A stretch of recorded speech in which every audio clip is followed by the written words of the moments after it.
quite a procedural question. Where are United going from here in terms of they've still got a permanent appointment they will presumably make unless Ralf Rangnick is a raging success and they decide to give him that job. And, you know, you mentioned there that there will be an opportunity for existing people to learn off of him.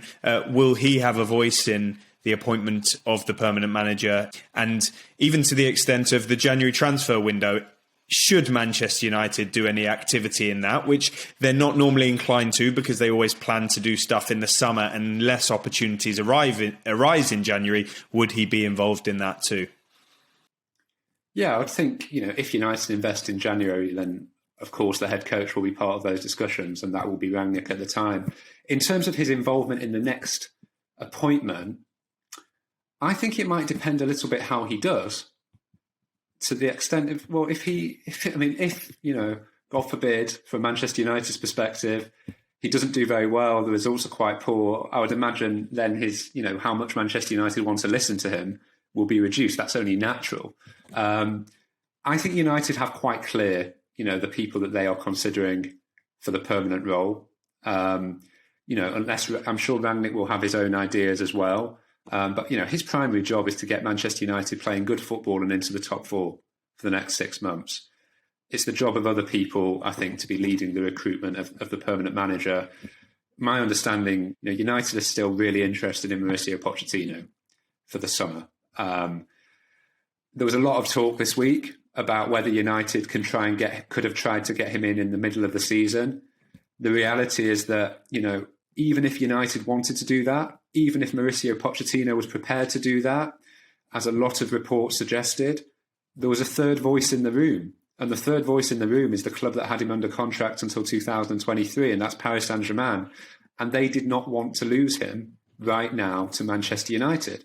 That doesn't mean they're absolutely satisfied with him. It doesn't mean they've enjoyed what have been sort of repeated flirtations by Pochettino, first with Spurs in the summer, a little bit with Real Madrid, now with Manchester United. You know, one person who's pretty close to the hierarchy at PSG joked, you know, if Mikel Arteta gets the sack in a couple of months' time, they're expecting Pochettino to flutter his eyebrows at Arsenal in a couple of months, because they're very conscious that he seems to miss English football, miss the Premier League, and would be very open to a return. He's also had a lot of frustration, I think, in terms of how much power he's been able to wield in the PSG dressing room.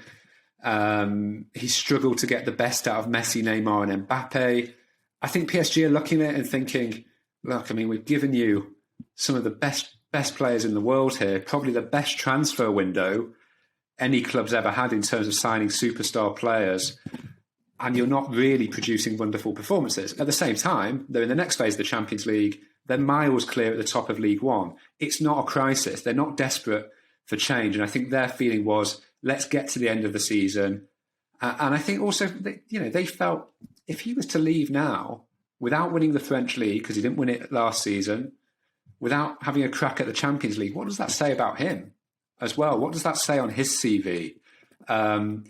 So it's been a weird week, I think, in Pochettino land. I don't think it was ever close that he would be coming in the middle of the season. But absolutely, I think if you were to be asking Man United this week, who was the person that they would like to take in the summer, I think he's very, very high on that list.